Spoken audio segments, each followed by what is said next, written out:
Et notre invité politique ce matin, c'est Julien Bayou. Bonjour, secrétaire national d'Europe Écologie Les Verts et candidat au régional en Ile-de-France. On va en parler avec vous, bien sûr. Vous êtes avec nous pendant 20 minutes pour une interview en partenariat avec la presse quotidienne régionale, représentée par Julien Lécuyer de La Voix du Nord. On va parler dans quelques instants de la loi climat, mais d'abord, Julien, sur cette information du matin, le gouvernement qui annonce donc l'abandon d'un 4e terminal à l'aéroport de Roissy. Oui, exactement. Oriane, quelle réaction vous apportez donc à cette annonce du gouvernement qui a demandé à l'aéroport de Paris d'abandonner le projet de nouveau terminal à Roissy, le fameux T4, car en fait plus en adéquation avec les enjeux environnementaux. C'est plutôt une bonne nouvelle, non ?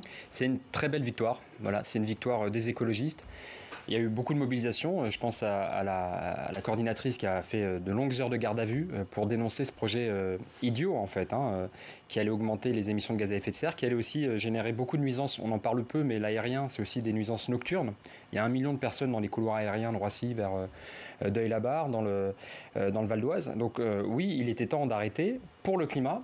Et puis aussi, c'est aussi une question de bon sens. Avec la crise sanitaire, vous avez un effondrement du trafic aérien qui ne va pas reprendre tout de suite. Et donc ce terminal 4, il était absolument obsolète. Sur l'aérien, vous pouvez quand même concéder que le gouvernement avance entre l'abandon de Notre-Dame-des-Landes, l'abandon du nouveau terminal T4, plus les mesures qui sont, et on va en parler dans le projet de loi climat et résilience, sur la réduction du trafic aérien. On ne peut pas dire que le gouvernement ne fasse pas de pas en avant. Pour l'instant, c'est des abandons. Vous voyez, je ne vois pas de pas positif. C'est-à-dire que moi, je me réjouis, l'abandon de Notre-Dame-des-Landes, il y a 3 ans, c'était une victoire des écologistes. 40 ans de mobilisation. Donc ce gouvernement, il dit « Oh là là, c'est compliqué, je ne le fais pas ». Ce n'est pas un gain positif. C'est quand même des signaux importants en faveur de l'écologie. Non, en fait, ce serait le contraire, qui serait persévérer dans l'erreur. Vous voyez ce que je veux dire, c'est que dire aujourd'hui, avec le terminal 4, on va rajouter 500 avions qui vont polluer et générer des nuisances nocturnes, personne n'en veut. Donc en fait, l'abandonner, c'est le minimum syndical, j'ai envie de dire, si vous voulez. Nous attendons toujours des gestes positifs, notamment la réelle suppression des lignes intérieures quand vous avez une solution en train pour 3 ou 4 heures. Oui, alors dans le projet de loi climat et résilience, le seuil a été fixé à 2h30. Sauf toutes les correspondances. S'il n'y a pas de, voilà, donc en fait, il n'y a pas de véritable. Il y a combien avancée. Je crois qu'il y a 6 liaisons qui sont concernées, je crois, sur. Oui, mais vous voyez, ça n'a pas de sens. Normalement, si on dit le kérosène pollue, eh bien dans ce cas-là, taxons-le. Là, il n'y a pas d'avancée. Donc le diesel, il est taxé, mais pas le kérosène. On vous promet des interdictions de lignes intérieures, mais le Paris-Bordeaux. Alors que vous avez un TGV qui fait ça en 2 heures, il continuera de plus belle. Vous avez une liaison. Moi, c'est Nice-Monaco, 6 minutes en hélicoptère, toutes les heures, 600 €, donc c'est 100 € la minute. Donc ça continue, alors que vous pouviez y aller en bus pour en 30 minutes. Vous voyez, à un moment, quand est-ce qu'on retrouve un peu les pieds sur terre ? C'est-à-dire que si on dit le dérèglement climatique est une menace pour notre santé, même pour notre démocratie, vu les tensions que ça peut générer sur l'eau, sur l'alimentation, eh bien, en fait, on met en face les actes nécessaires. On ne peut pas se contenter... Mais voilà. Il y a quand même des mesures, on va en parler avec Julien, il y a quand même de nombreuses mesures dans ce projet de loi climat. Il y a des signaux quand même du gouvernement en faveur de l'écologie. Et pourtant, vous dites ce texte, on ne le trouve pas assez ambitieux. Est-ce que vous n'avez pas l'impression d'en demander toujours plus ? Non. C'est le gouvernement lui-même qui, dans l'exposé des motifs, explique que ça ne suffit pas pour atteindre les objectifs qu'il s'est fixés. Moi, j'y peux rien. On vous dit, il y a une vague de 5 mètres qui arrive, et le gouvernement, il dit, c'est bon, on va faire une digue de 2 mètres. Et on est censé applaudir. C'est ça l'enjeu, vous voyez, l'effondrement menace, la biodiversité quitte la Terre, la vie quitte la Terre. Le dérèglement climatique génère ces différentes pandémies dont on parle depuis 1 an. L'Organisation mondiale de la santé nous dit l'artificialisation des sols, l'élevage intensif, la déforestation va en provoquer de plus belles. Je pourrais développer à foison. Le permafrost libère du méthane qui va accélérer le cycle du dérèglement climatique. On a des catastrophes de moins en moins naturelles, des crues, des inondations, des sécheresses, l'accès à l'eau, les difficultés pour se nourrir. Et on nous dit, c'est bon, on va faire, on n'a même pas la moyenne, il faudrait applaudir. Non, évidemment, c'est une question de santé publique, vous voyez, à ce niveau-là. Alors, maintenant que vous avez mis une belle ambiance sur ce plateau, après cet inventaire, est-ce qu'il y a quand même des mesures qui vont quand même dans le bon sens, selon vous ? Il y en a quand même une 50aine de nouvelles mesures. Est-ce qu'il y en a 1, 2 qui pourraient vous apparaître positives ? Écoutez, vraiment, pour le coup, si je veux ne pas plomber l'ambiance... Il n'y a rien de positif dans ce projet de loi climat ? L'artificialisation des sols. Il n'y a pas. Il n'y a pas. Nous soutenons toujours la mobilisation à Gonesse, c'est dans le Val d'Oise, 300 hectares parmi les plus riches terres agricoles de France. Il y a toujours un risque d'artificialisation. Cette loi, cette mesure sur l'artificialisation, donc le fait de tout bétonner, ne concerne pas les entrepôts Amazon. Donc en fait, à un moment, si on veut protéger le petit commerce, eh bien on arrête Amazon. Et donc c'est gagnant pour le climat, c'est gagnant pour le petit commerce. Si je veux arrêter de plomber l'ambiance, il y a tellement d'avenir, tellement de désir à aller chercher dans la transition écologique. Ernst & Young, qui n'est pas particulièrement une association écologiste, nous dit qu'il y a 2 millions d'emplois à aller chercher dans les énergies renouvelables, dans les transports, dans le vélo, dans le tourisme vert, dans l'agriculture. 2 millions d'emplois. Pourquoi est-ce qu'on ne va pas les chercher ? Vraiment, je ne comprends pas cet attentisme. Par exemple, sur la rénovation thermique, on pourrait se chauffer correctement, économiser. C'est l'équivalent d'un 13e mois écolo, finalement, quand on vous rénove votre appartement ou votre maison.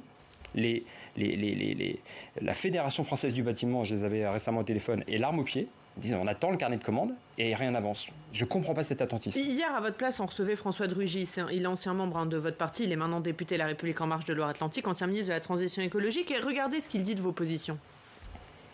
Ce qui compte, c'est est-ce qu'on traite les problèmes. C'est pas les symboles. Je vois bien qu'un certain nombre de nos opposants, et notamment Europe Écologie Les Verts, ils vont s'agiter sur des symboles. Ils vont dire « Ah, mais telle mesure...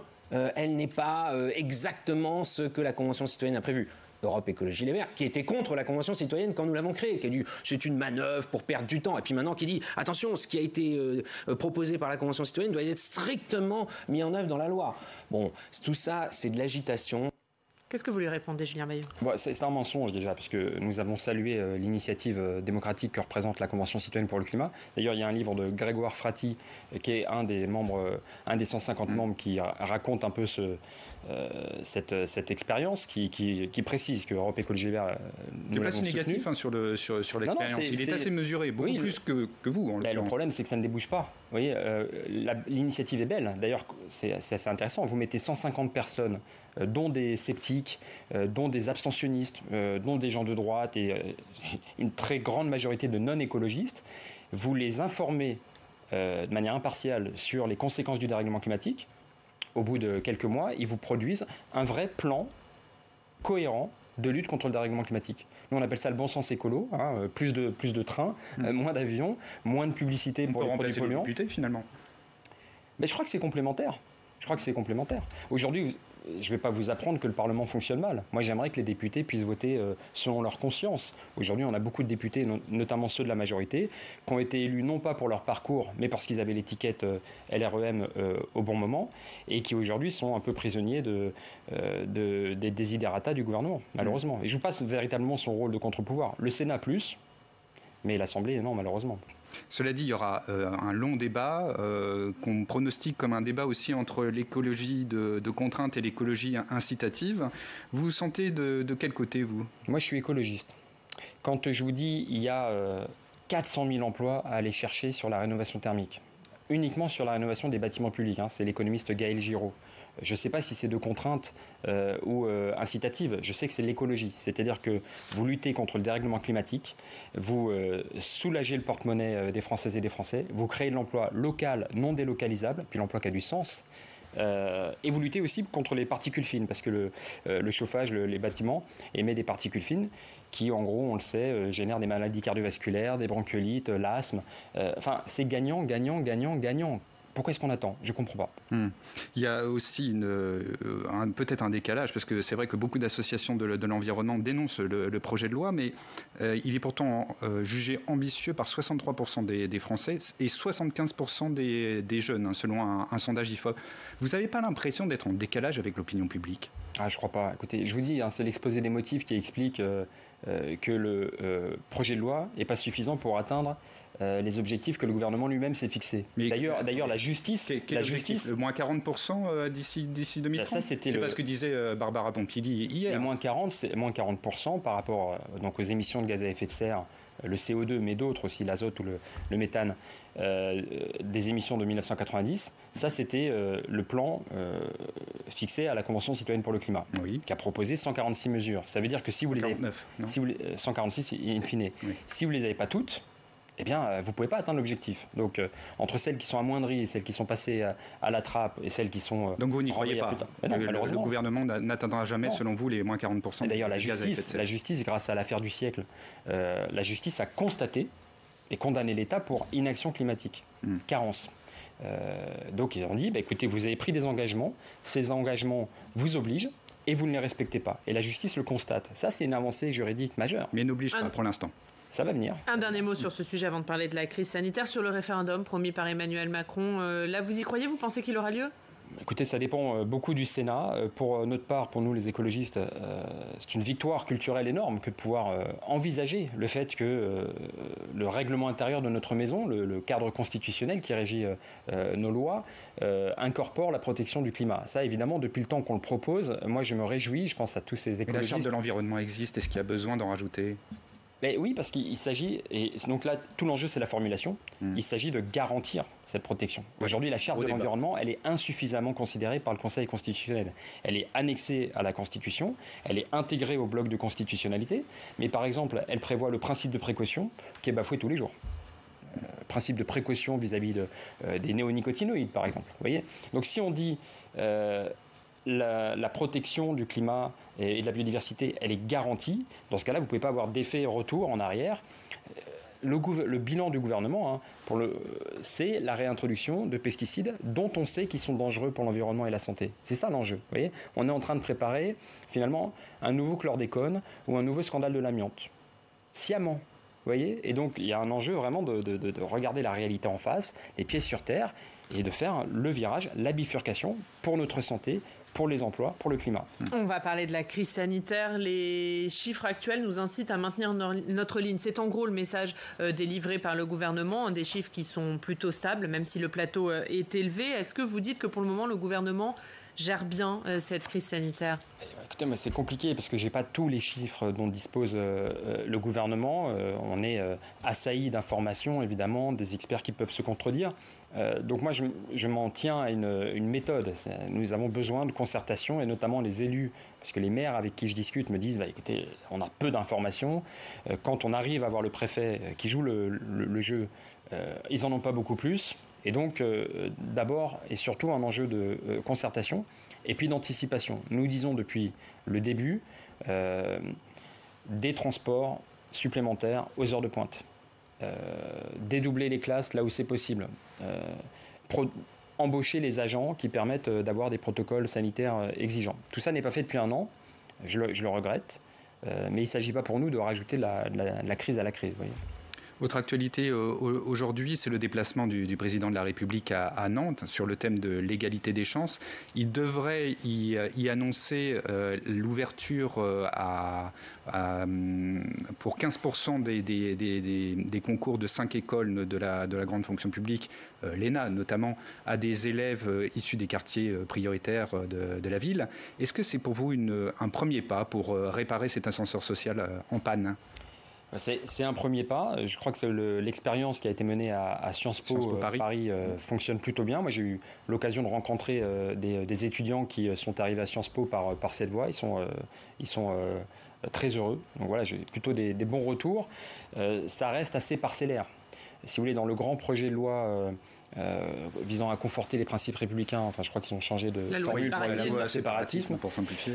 Il y a un grand manque, un grand trou, puisqu'ils avaient dénoncé le fait que certains quartiers jouent le rôle de ghetto, une ségrégation sociale.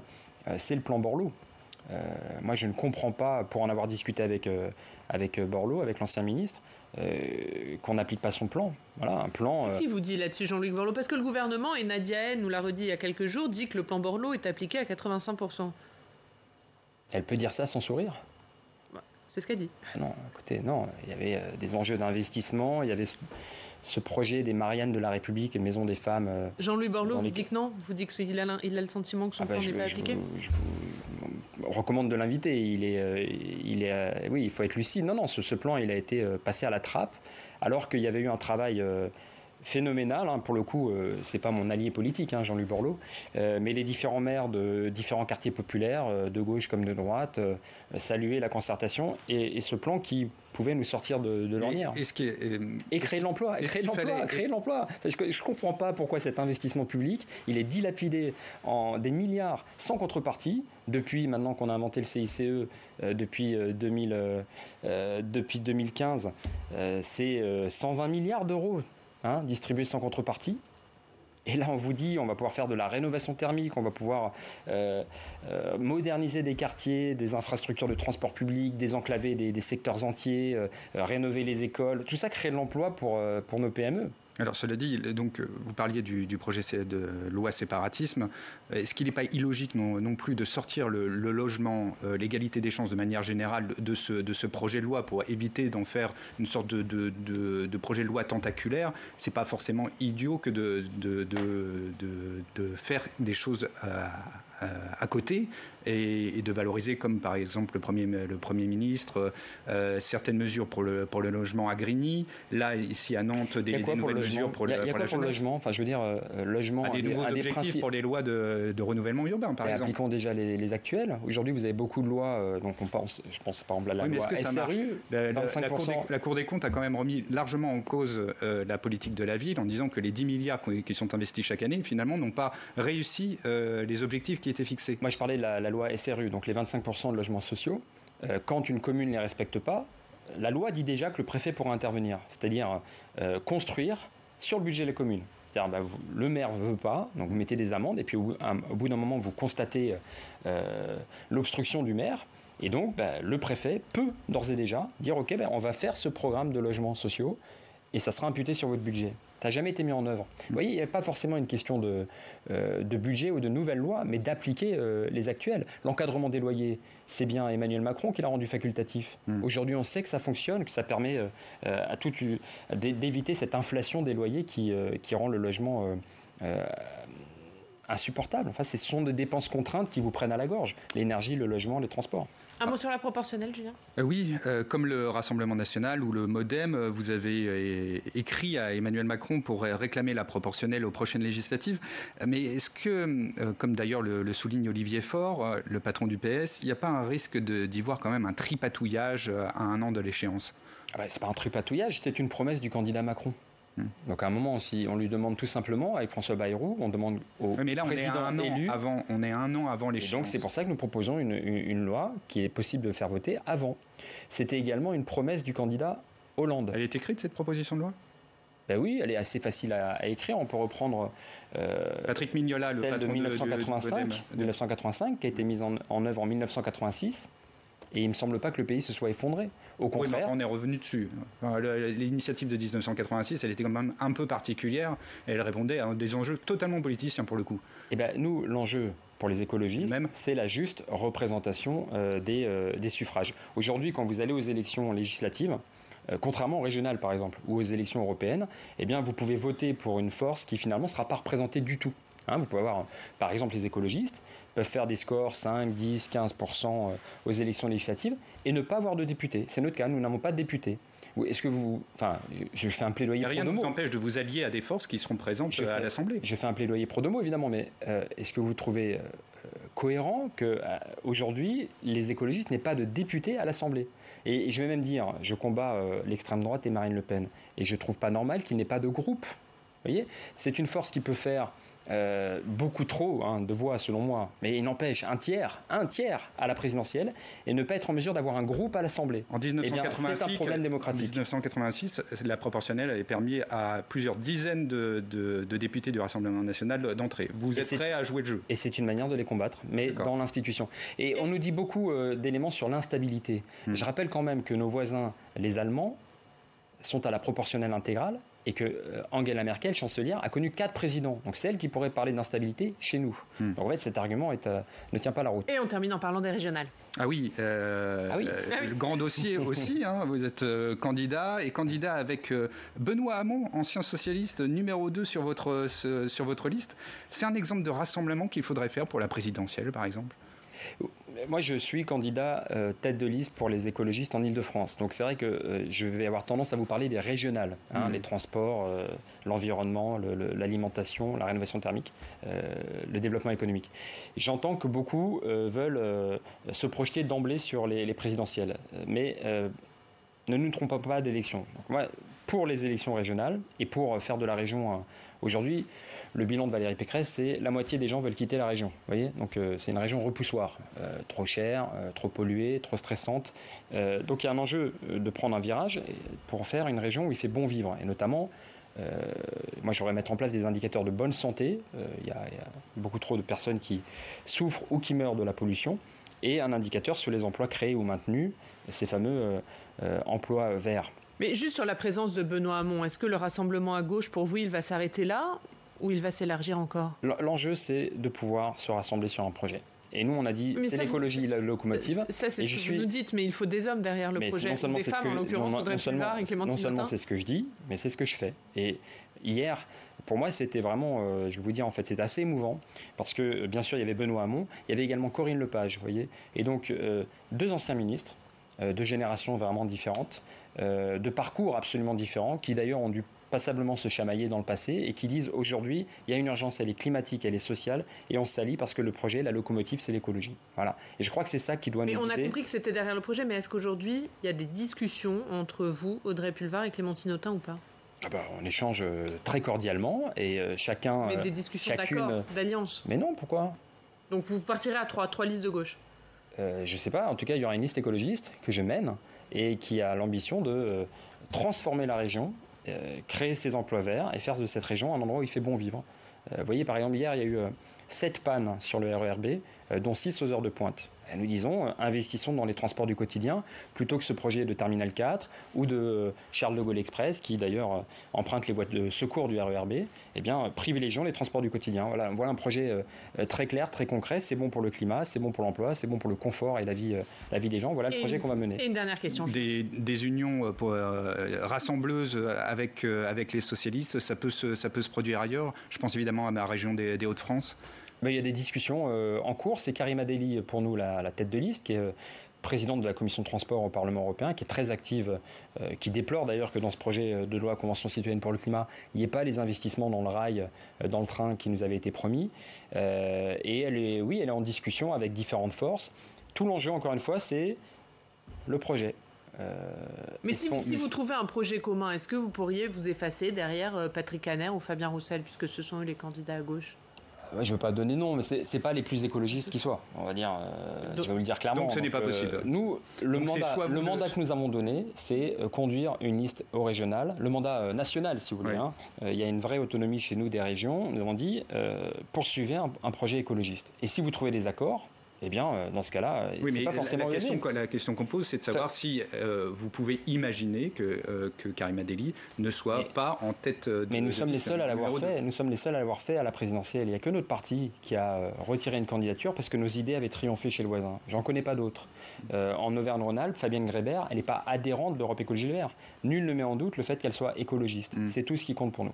Merci beaucoup. Merci Julien Bayou. Merci à vous. D'être venu nous voir. On regarde la une de La Voix du Nord. Avoir 20 ans au temps du Covid. C'est à la une de La Voix du Nord. C'est à la une et c'est pas simple. Et c'est pas simple. Vous l'avez dit. On va en parler justement dans le Club des Territoires tout de suite. La Mutuelle Nationale Territoriale, la mutuelle des agents des services publics locaux, vous présente le Club des Territoires. NJ, acteur engagé dans la transition zéro carbone des régions, vous présente le Club des Territoires.